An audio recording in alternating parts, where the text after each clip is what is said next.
Is this incredible or what? we, we have done this incredible thing. Now, where is my chat overlay? I have to find this thing to do it right. Can't go to chat. Come back. There we go. There we go. Hang on a second here. Let me just do this to get this right. All right. Okay. Enter. I'm just so excited. It's crazy. It's like a birthday.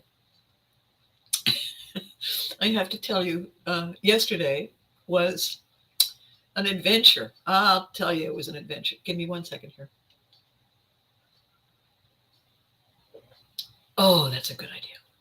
All right. So there's two things that happened yesterday. Three. And never ceases to amaze me. So the first thing that's very, very interesting, and it it has puzzled me for a long time. And then I realized yesterday what happened. So I had to go to Quebec to deal with legal stuff, and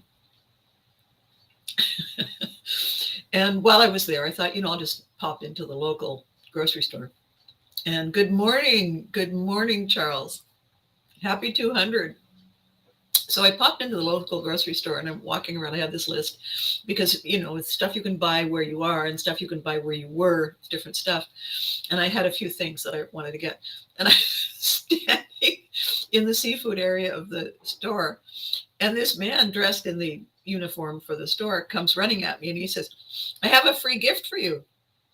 And I said, "Well, thank you very much." I always do this. I say, and it's not even my birthday. And he said, "Oh, well, here, have two then. Happy birthday." And I always say, "Well, thank you," right? Thank you.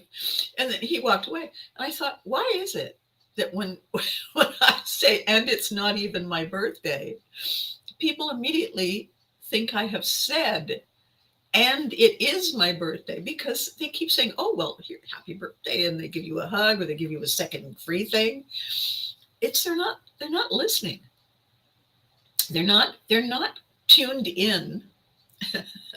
Hello, Patrick. Congratulations on 200. Back to you. Without you guys, I'm just talking in my office. So this man who flang this thing at me, I had no idea what it was. and walked away. And he was all smiley and everything, and it was wonderful, and it was a completely unexpected moment. But it puzzled me because I had said, "and it's not even my birthday." And he said, "Oh, well, then here, have two. Happy birthday," walks away. And I'm repeating myself, but it's just so puzzling. And then I thought, as I was about to say, he only heard birthday and put two and two together and assumed that if I said the word birthday, it meant that it was my birthday. And I'm all smiley and I'm thanking him. So people aren't listening to the whole thing you say. And typically, now I've known this for a long time about a show, and I've known this for a long time about marketing and pitching people for a sale of something. The last word you say is the word they walk away with. It's the last thing that came in. And unless, of course, they're distracted and you've already lost them before you finish saying whatever. But if they're still focused on you, that's what they're holding on to, which explains a couple of things in terms of miscommunication. It also explains all the extra presents I get.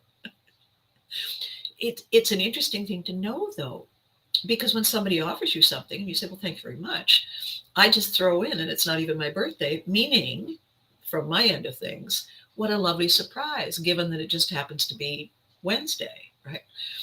And so that takes me back to really what the real theme today is, which is we have become really informal, really not paying attention, really not entirely listening to the full message. We drop in and we drop out, and we grab what we think is the point without really sticking around long enough to make sure we got all the details that we needed in order to be able to understand what was actually said. And when I was, driving home last night, and I'm thinking about all the events of the day, that little aha explains so much, really, about so many things. And the picture that I posted today on the Facebook side of this is a thing I did. I had a picture of the Mona Lisa, and so I colored it in a very bad, you could have said Lamborghini, by the way.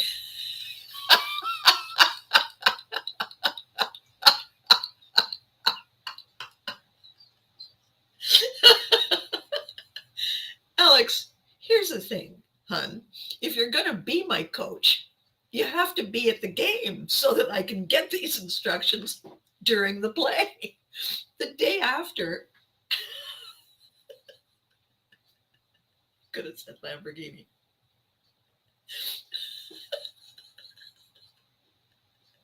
I have no idea how I'm going to work that into the next moment. However, it's a good challenge. Thank you. And thank you. Happy 200. So here's the thing. If we take that as a truth, that people hear the last thing you say, okay.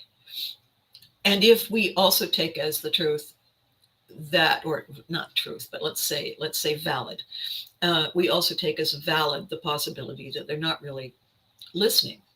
Then a couple of other things that happened yesterday, which were exhausting and frustrating and annoying. And by the way, the entire episode was really expensive. I didn't have any idea what it was going to cost. I knew that whatever it was going to cost, I was going to have to pay, because that's what the fee is to do this thing. It's a particular lawyer's function, not a lawyer, but a notary in the province of Quebec. And they are in charge of this. And if you want to go through the motions, you've got to do it. And there's no, you can whine and kvetch, but you're going to go through it. Good morning, Eddie. Yay, 200. So here's what happened. When I walked in and sat down, and the notary said, well, you've been through a lot, because I CC everybody on all the emails to make sure that nobody falls through the I didn't know this was going on crack. And she said, my God, you're so positive in the face of all of this. It must drive you crazy. And I said, it does. Thank you. I didn't say, and it's not even my birthday, because I don't want her to double down on what's going wrong. So the document that I paid a great deal of money for yesterday basically spells out for the government the facts pertaining to the sale of a property after a death. Okay, I'm the executor. And so she said, so I'm going to read this to you, and you can correct anything that I have wrong. So the first thing that she got wrong was my address. And so we had to fix that. Oh, when did you move? Previous to my last meeting here. Oh, I don't know why we don't have that on file. Okay, so she wrote it down. She said, I'll have them fix that. Okay, that's what she said the last time. And she kept reading. And then she did this. Now, this is the lawyer, and this is a legal document, and it has to be accurate, or we can't sell the property. Okay. She says, so the person's name, date of birth, age at the time of death is this. Yes. The address is this. Yes. Okay. Prior details necessary are that he was divorced on such a date. Yes. Subsequent to that divorce, he purchased this property. Yes. And then she said, and he died. And the date she gave was 20 years ago. And I said, no. And she said, pardon? I said, he can't have been divorced and purchased the house after he died. And she said, well, of course not. And I said, well, maybe you want to read that again. And she read it again. And she said, I don't see the problem here. And I said, okay, this is 2023. And she said, well, I know that. I said, tell me the date you say he died. And she read it. Then she said, oh my goodness.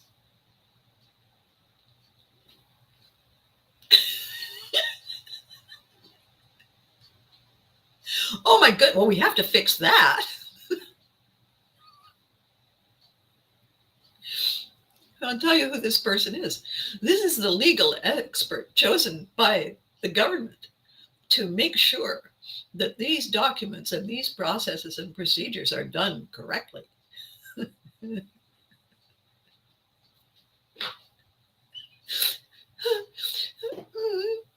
And then she says, and by the way, here's the bill. And I thought, I wonder how much it costs if they get it right the first time. And so when I went out to pay the bill, and she said, I'll get all this typed up and fixed for you. And I said, okay. And she said, and then it has to be sent off. She said, and we have to seal it. And then it has to be sent off to be published. And I said, okay. I have no idea what that means. I said, so when I leave today, I can leave with one of the original copies that's sealed. And she said, oh, no, I can't seal it now. And I said, why not? And she said, well, everyone's at lunch. I said, what? So they booked the appointment. They called me and said, so we can see you at 11:30. Okay, so it's now 12. So they picked a time, and they know how long it takes to do this. And everybody's at lunch, and presumably the person who owns this company isn't allowed to have the seal in her own hands while everybody else is having a tuna melt. What? And I'm being charged how much? Well, could you wait? Till when? Well, everybody will be back at lunch in an hour and a half. You know what? I can run errands and come back. Okay. So I go out to the lobby, and the receptionist said, here's the bill.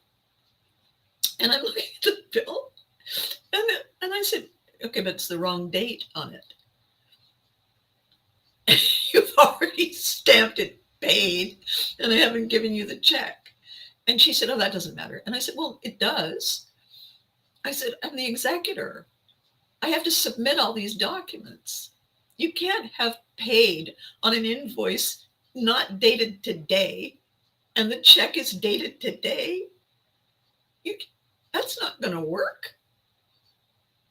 And she said, well, nobody really checks these things. And I said, well, I do. And by the way, look how much money I'm spending. And she said, okay, well, you can just give us the check and I'll stamp it and then we can fix it. I said, no. You can fix it because apparently I'm waiting around anyway. And then I'll give you the check. And everybody was all upset.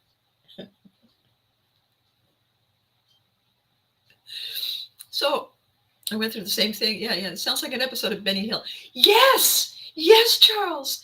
It does. It sounds exactly like an episode of Benny Hill or Monty Python or what was the Faulty Towers thing that John Cleese did? It sounds exactly like that. It's not that people aren't playing with a full deck. It's that they don't know you're supposed to. And by the way, how much for this? And so, Abby, that's just a standard fee. Okay, who thought of it? Could I have a chat with them? Well, no. And listed on it, it says calls, emails, legal advice, document preparation, and factual verification, then I should be getting a cut on the fee. No? And I had to talk to two other people about this afterwards. And and they're staring at me like this. I said, so when I went away and then came back, and no, we can't do the seal today. Why? Well, I forgot that it has to be approved by somebody before I'm allowed to. Okay, fine, whatever. And I said, so now what? And she said, well, that's it. We corrected the copies, and here you go. So I have a copy that I can give to the realtor. Story, you're late for the 200th video. I'm following on my phone. Awesome, Freddie. I'm so wonderful that you're here. So I run 11 million errands, and then I'm meeting the realtor for a quick get together, go over the checklist of things that I've brought. And if I've forgotten anything, we're going to have a bite to eat, and then I'm going to head home. I'm on my way driving over to the restaurant when my phone goes ping. So I pull over and I have a look at it. And it's a text from the notary. And the text reads as follows. I hope you haven't left for your meeting yet. I've just reviewed the document that we gave you 2 copies of, and I realized that we photocopied the wrong one. If you can circle back, we will give you the corrected document. And so I opened my file and I'm looking at it. And in fact, there was a mistake on it that I hadn't caught as she read to me. It was an other mistake. So I circled back and I walked in, and she said, oh my gosh. She said, you know what it is about you? And I said, no. And she said, it is your positive outlook on life. It is your incredible positivity that causes all of these great things to come to you, to happen for you. I've never seen anybody manifest so much good out of things that are bad. Anyway, I'm so sorry for the mix-up. It was just so hectic when you were here. And I said, okay. And she said, my apologies. And, we will take care of everything. It'll be published, and we will send you the properly stamped by mail. And I will promise you I double check everything. And I said, well, thank you very much. Shook her hand. And as I'm leaving, she said, and by the way, I love your winter cape. It's beautiful. And I said, well, thank you very much. I walked out and got in the car, and I drove over to the restaurant. And I walked in, and I love the people who own this restaurant. It's a fabulous restaurant. They're just amazing people. I walked in and she said, well, it's lovely to see you. And I said, thank you very much. I need a very large glass of wine before my dinner. I have earned it. And she said, oh my gosh, what happened? So then the realtor arrived and I introduced them. Everybody, it's a love fest. We're having a great time. And I'm explaining what happened to my friend, the restaurant owner, and the realtor. And they're both like this, because the couple who own this restaurant are sticklers for getting it right. They take incredible pride in the quality of their food, in the quality of their service, in the delight of their regular customers. And everyone knows it. And as a result, businesses may be struggling, but they are always busy, always booked, always full of people who are there having a wonderful time. And that's what I want to talk to you about today. Because here we are at episode 200 for 2 reasons. One is I'm a sunbeam in a world of gray. Thank you, Freddie. I'm more like a lightsaber. But I take your point. You need at least 2 bottles of wine after that. I know, right? I know. And the thing is, the size of disbelief keeps me from becoming very upset, because how is it possible for this much incompetence. Abby Wan Kenobi. I'll take it. Thank you. So here's what I think it is. They don't know. They don't know they're not competent. The magnificence of their ignorance has eluded them. They think they're all that in a bag of chips. And no one has said, there, dear. They be coming out of the rain. So the image that I posted is this crashingly amateurish coloring over pop art version of me turning the Mona Lisa into mom. And it's awful, and yet there are people who actually do this kind of thing, and they do it well, and they charge astronomical amounts of money for them, and people pay it. And I'm sitting there looking at that thinking, okay, so it's just, it's joke worthy, except of course there might be somebody with too much money and no idea what to do with it, and maybe I shouldn't be laughing so loud. The idea that an incredibly dedicated, talented alpha couple who own this adorable, amazing restaurant where I used to go every Saturday night, because where else would I even want to begin to go? And I haven't been back. And so there I was, and she and her husband were, huge hugs, and gosh, we've missed you, and how are you? And I had told them, what the purpose of the trip was. So when I sat down and I said, I'm going to need the large glass of wine, and she put it down, and then Milter arrives and we say hello and everything. And I said, so are you ready for the story? And the restaurant owner said, always ready for one of the stories. And I tell her, and she's just, and she said, those people. And I said, those people. And she said, how? And I said to myself, there, you see, she could have said 11 million catty, snarky things. What she did was she said, what can you do? Benevuela, what can you do? And I said, you can come over here for dinner and have an extra large glass of wine to start with, and have somebody hug you is what you can do. And she said, and we are very, very glad that that's what you choose. I said, it's what I choose every time. And the realtor said, and this is why there is a very long checklist. And this is why we double check. And this is why we want as many original documents as possible. Because at the very last minute, the smallest thing, like any one of these details that you saw, that you heard, that you double checked and said, what is that? And she said, it could derail everything. And here are people whose lives are impacted in a very important way. People save up for this kind of transaction. It's an exciting and important and life-changing moment for everyone. And what happens is this: forget for the moment. Got about time to do the to dethirst the masses. Thanks for stopping by, Eddie. We'll chat later. And here's the thing. It's not specific to that transaction. What I had said in my little intro for this episode 200 is, just because they say it's priceless doesn't mean it is.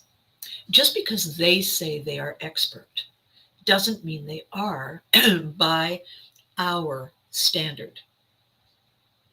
And so what is happening, I think, and what I had said in the description of this episode, is that this is referred to generally as the information age. What I think it has become, though, because we have so many automatic things we can just click, and we have so many handy devices that do the detailed scut work for us now, is that we've become lazy, and we're not checking for errors. We are assuming there aren't any. We are assuming that when I say yellow and you say yellow, we mean the same yellow. Well, you could mean gray poupon, and I could mean big bird, both yellow. And so, why are we not going through the details? Why are we not double checking? Why are we not saying, and when you say priceless, what do you mean? And when you say it's hot in here, what do you mean?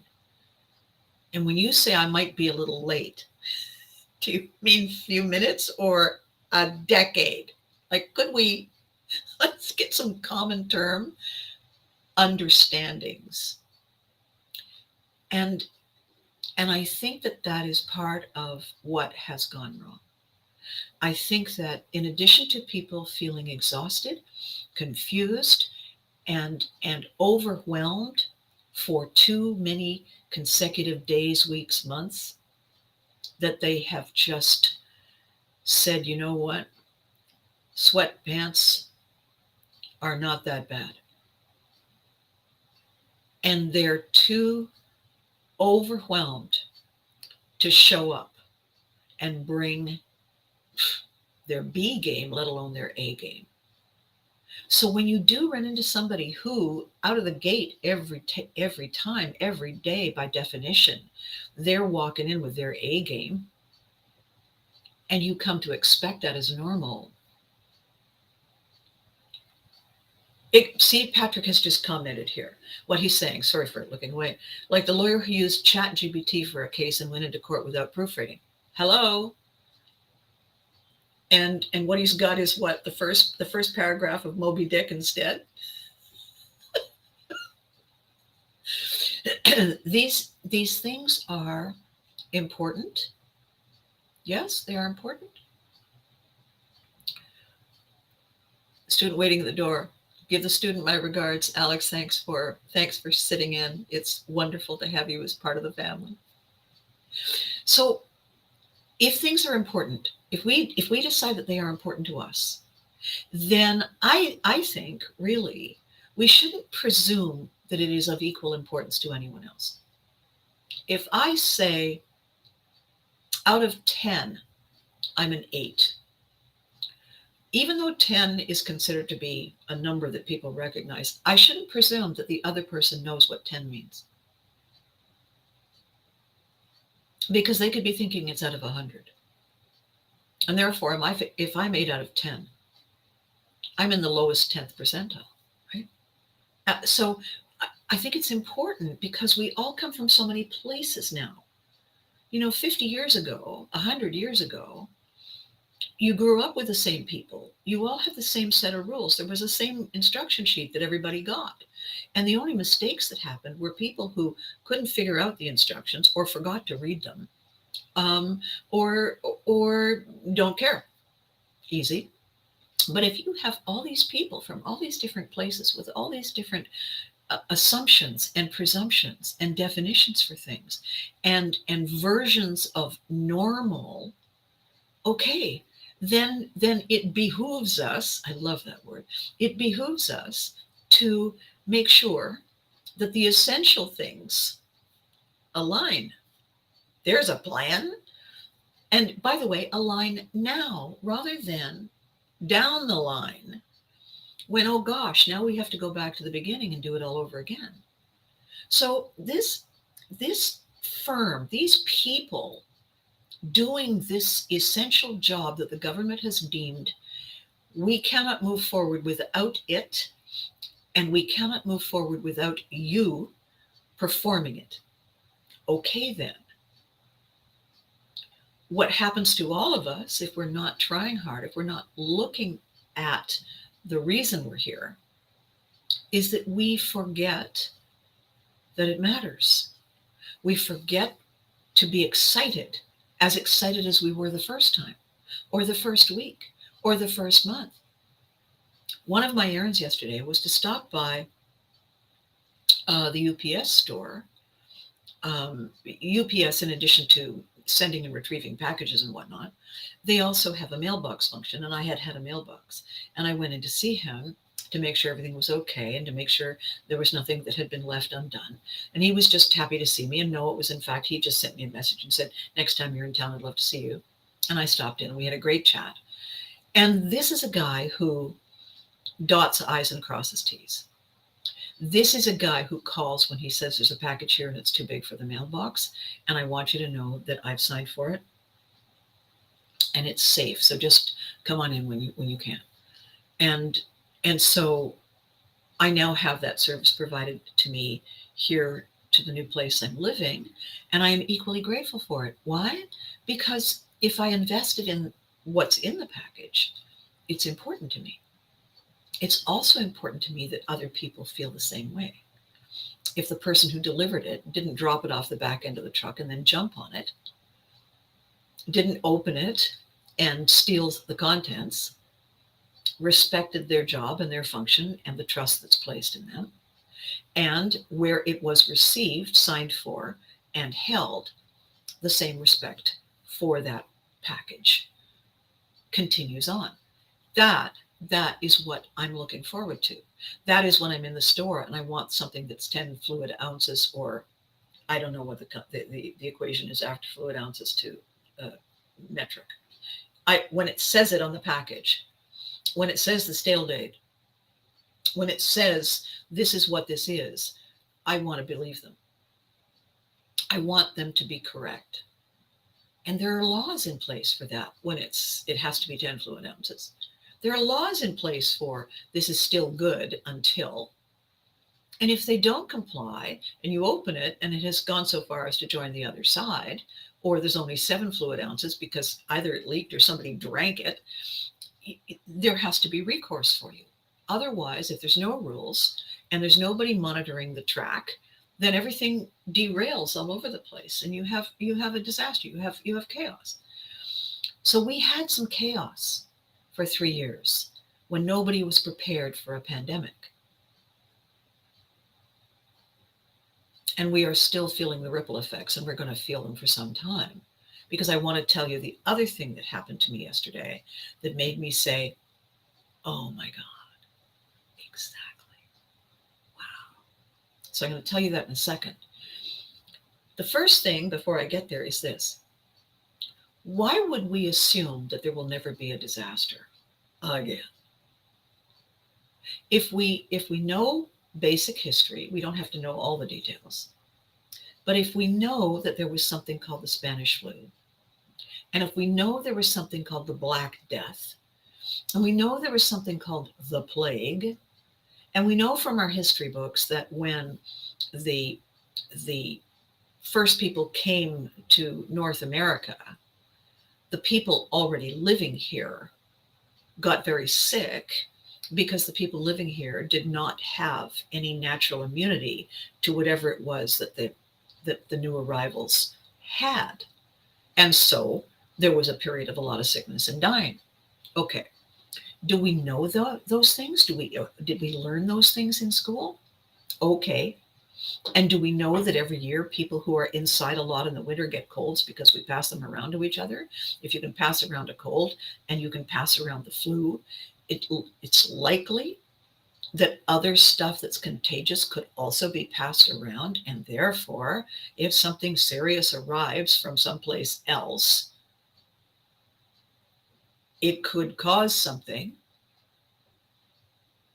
So maybe we shouldn't just all Pollyanna walk around saying, so nothing is ever going to hurt me again.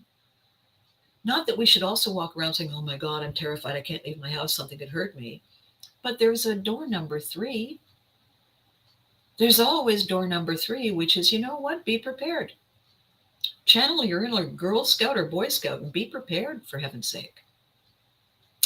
Be prepared that people might not have put their brains in the pants they're wearing before they left the house. Double check.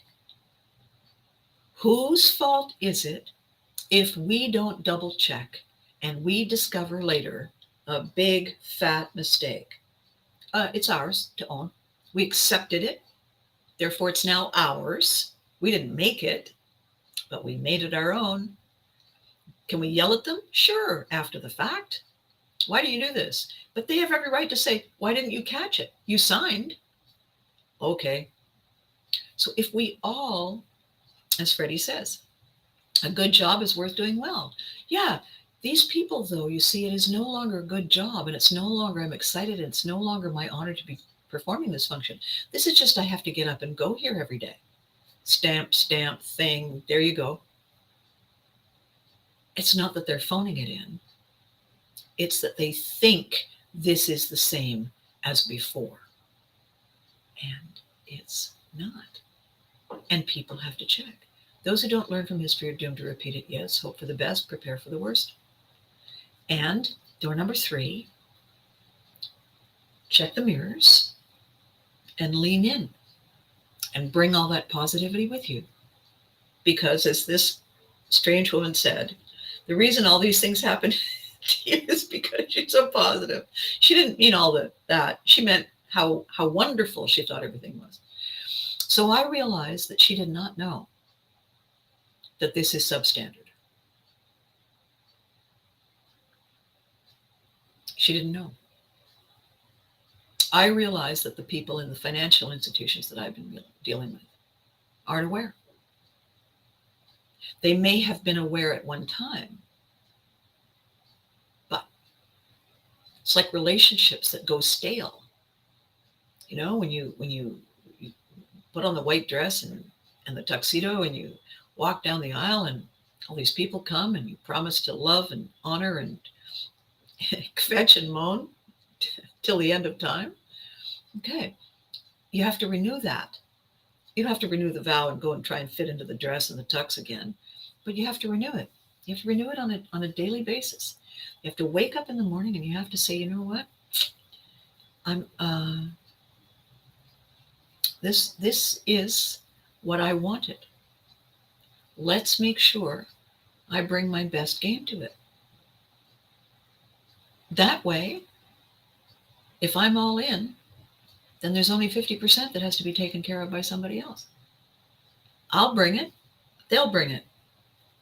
And here we are. It's still working. As opposed to natter, natter, snipe, snipe, natter, natter, snipe, snipe. Okay. If you don't want to be here, do it a different way. Don't ruin it for everyone.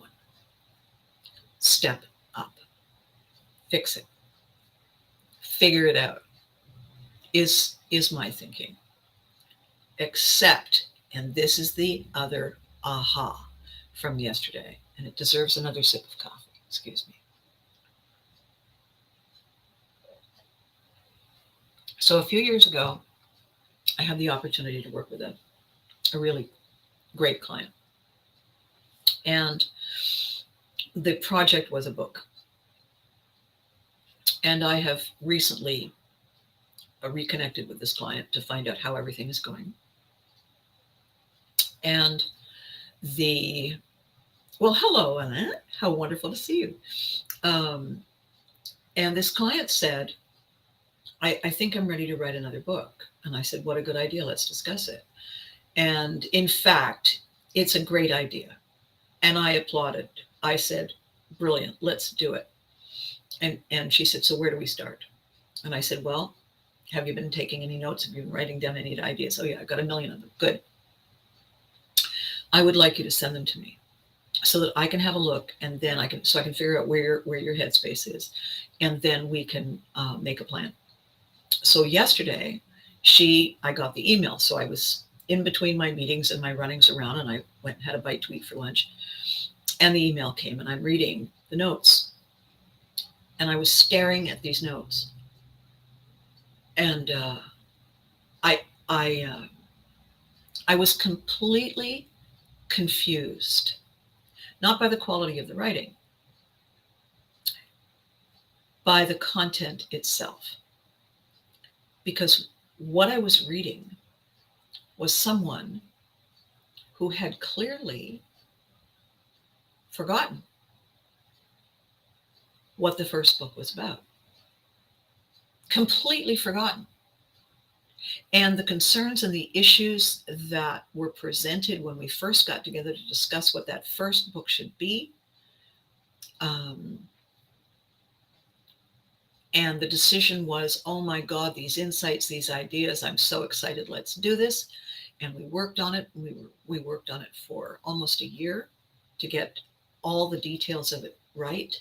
And it was predicated on a pivotal moment in her life.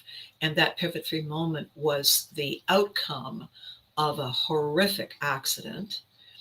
And on the outside of that accident, afterwards, in her recovery, she had taken stock of the decisions that she had basically opted out of and allowed other people to make for her, because she figured whatever was where she was at the time. And after the accident, she realized that she had basically given away her power, and it hadn't gone well. The person that she had chosen to drive the bus, the people randomly she had chosen to drive the bus, weren't driving it the way she would have wanted.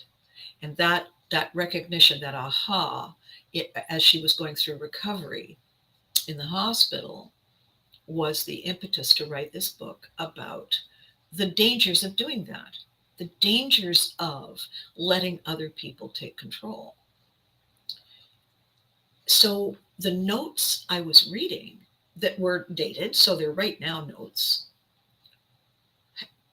took us back to that same place, not exact same place, but to a very similar place in why are people allowing themselves to live like this? Why am I doing this? What am I thinking when what felt like a safe space has become a cage? And who is to blame for that? It has to be me, and this has to be discussed. And I looked at it and I thought, there's something wrong here. I mean, this isn't, I didn't have my other notes with me, but it was so similar. And then, and I just put it aside, and I'm sitting there and I thought, I can't begin to understand what the hell. And then her accident caused traumatic brain injury.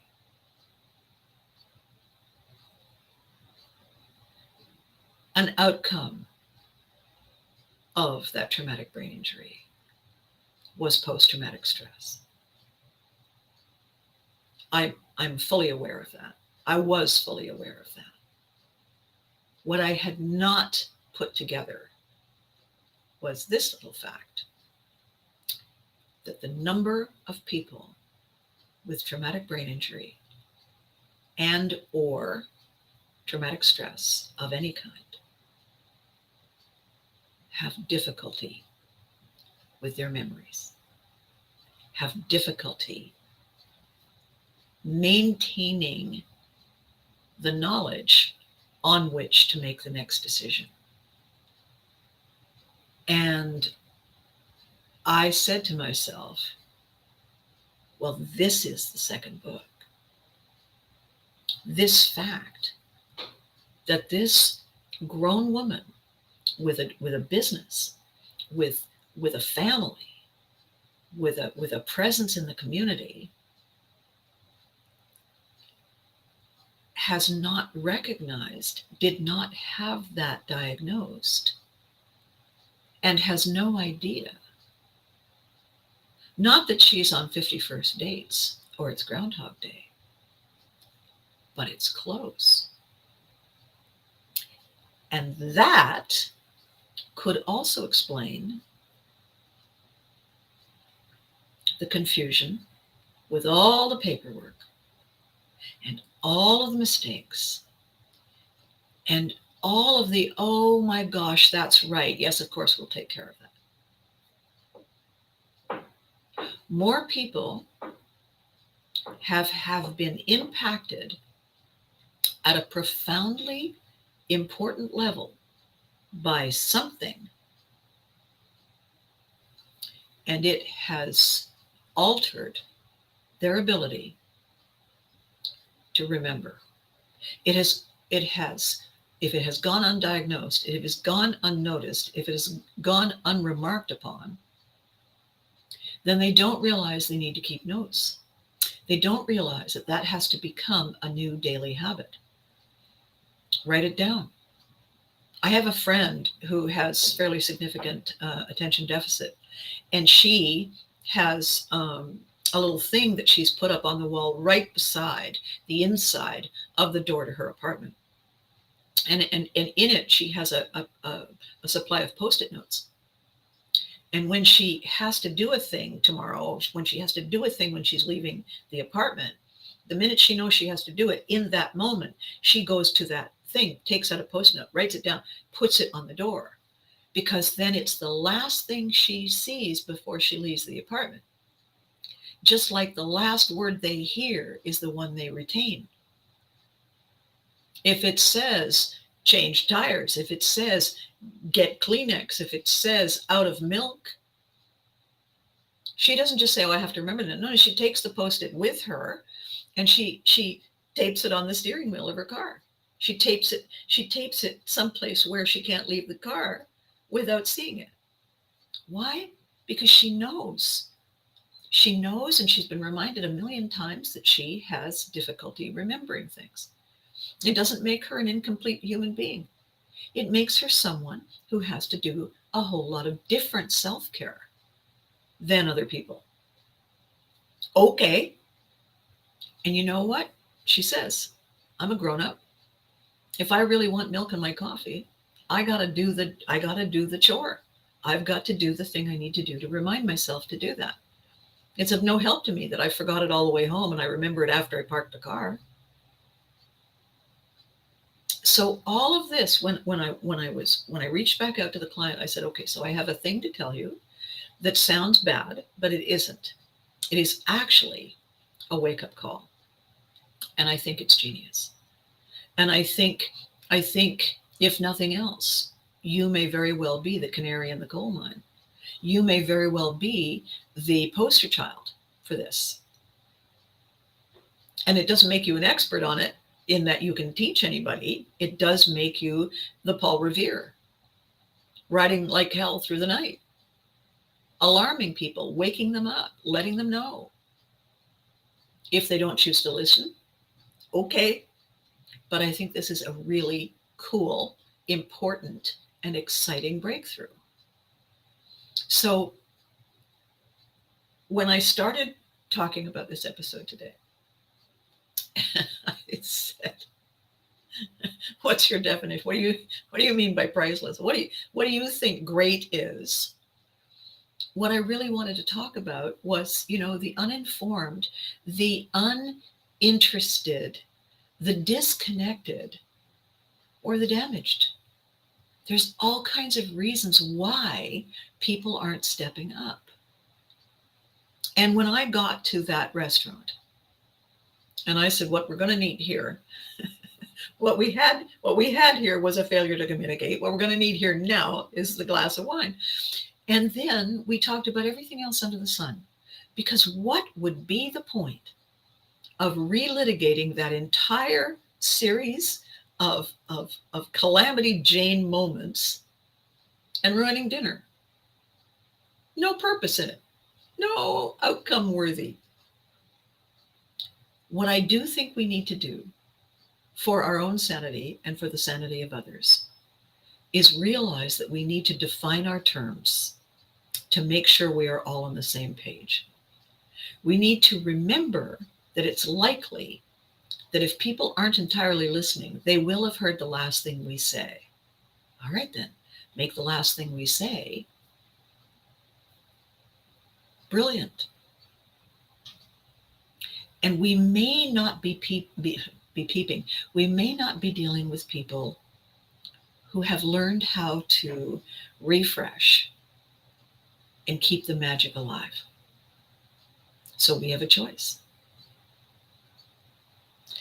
And the choice that I make is to bring the magic. And you want to know why? I'll tell you why. Like I wasn't going to tell you why. I'm bringing the magic because when I make the magic, it's magic all around me. And I have a great day. And if other people want to have a great day, they are welcome to join me. And if they don't want to have a great day, then I advise them kindly, with a smile, that if they're not going to be in the boat rowing in sync, then they might as well just go to the bottom of the garden and stare off into the unknown and take the kvetching with them. So on this 200th episode of Welcome to Abbey World, funny but true life hacks from the original Global Child. These are the ingredients that we all are born with, that we all possess, that give us all the power to shift and bring forward the quality we have that we need to own the moment. These are the ingredients for that recipe. Every single one of these videos is an insight, free. And the reason I'm doing it, part of it's a rehearsal. Part of it is inviting you to say, this is what's inside. Here's the free sample. Call me Costco. This is an opportunity for you to try before you buy. This is an opportunity for you to say, I'm not real excited with the way I've been feeling every day. Maybe I need Abbey Tonic. Maybe I need an instruction. Maybe I need to come to a workshop and have her walk me through a crazy exercise that has everybody laughing at the silliness of it.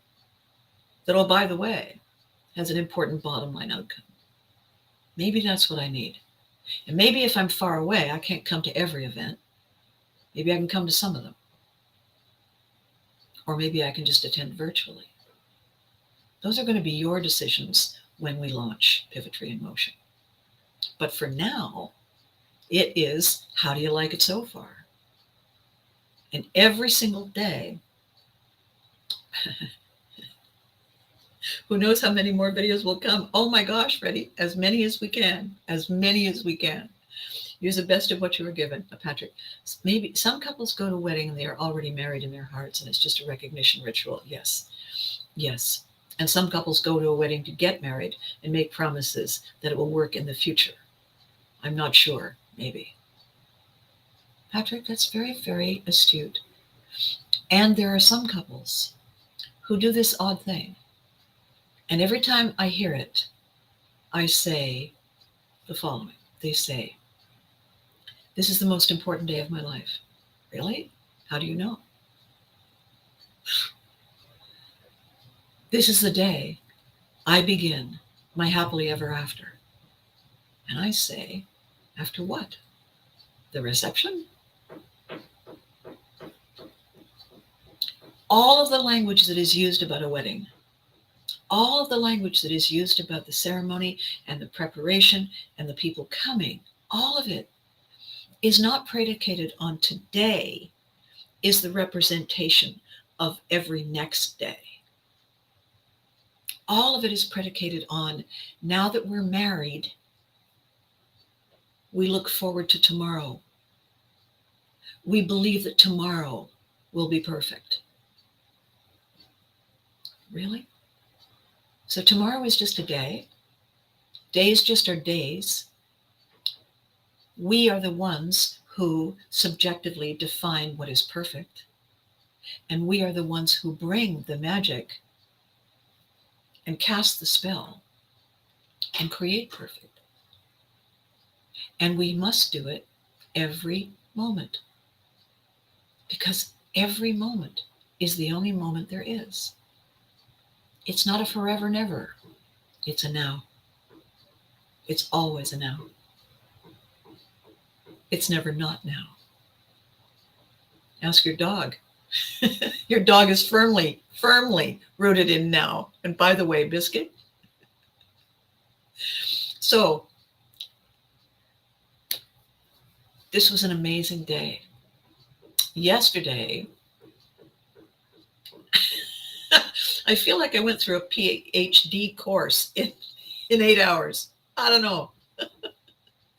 And I'm really hoping that when I review it all, when I watch this video afterwards and I look at the notes that I took after all of the different little moments, that it really was a PhD, and I really did show up, and I really did earn the grade, because they're precious.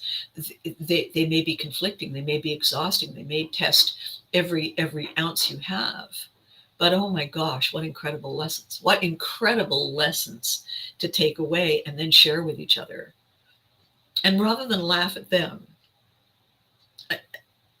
because it's not that I'm laughing at them, I'm laughing in disbelief at the disconnect. How is this possible? And the answer is no one has any idea.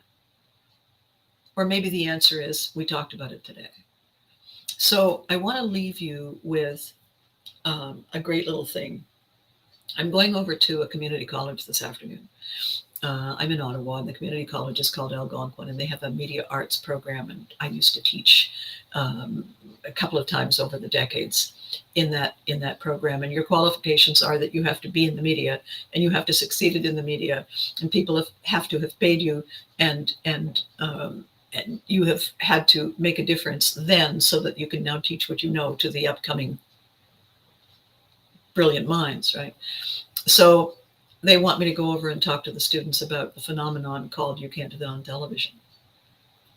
Because why? Because Ottawa, because unique, because groundbreaking on every level that you can imagine. Not merely the writing itself, the concept of the 30-second blackout sketch that requires tight, lean writing and great timing, and demands exceptional coaching and great casting, and kids with an understanding of work ethic and an excitement and a desire to bring their best game, and a crew that just loved the hell out of every minute of it and proved it to us day after day. And nobody has duplicated it. So I'm going to go and talk to them about that.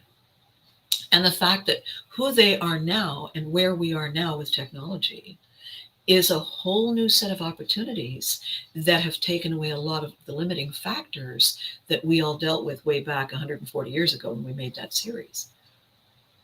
There are new opportunities for people to create without the barriers, without the gatekeepers, different gatekeepers, but without those. And they were enormous. So it's going to be exciting. And when the teacher, the prof, messaged me, and he said, "Oh, listen, I guess I should warn you. The student press is going to be there. You don't mind, do you?" And I looked at the message and I said, "I'm sorry. Are you asking if I mind if the media are going to be there?" Did you bump your head this morning, darling? So that's going to be fun. Mom is going to go, and what am I going to do? I'm going to infect everybody with the magic, and I'm going to bring them souvenir pictures from the show, and I'm going to answer their questions, and I think it's going to be a great time. And who knows, I might even discover among them a few potential interns who want to get on board with me on my current and upcoming projects. Wouldn't that be amazing? So that's my afternoon. And then the weekend is upon us. And I think I said on Tuesday, I'm having people over for dinner on Saturday. And the thing is, they know it's me in the kitchen, right? And they're still coming. I don't know whether that is love. I don't know what that is, but it's going to be really fun because they're amazing people and we're going to have a great time. So my weekend and my cleanup after yesterday and my prep for this afternoon and until I see you next Tuesday, which will be, what's the date? The 21st. It's going to be the 201st episode of this journey together. And I'm excited, as you can tell, and I hope you are too. So between now and then, as always, please, please be good to you. Please remember that you matter, that you are heard, and you are valued. and your ripple effect changes everything. And we are grateful. We are beyond words grateful that you are. So reward yourself and remember to hug your loved ones because they deserve it too. Okay? Thank you for watching. Happy 200th. See you next time.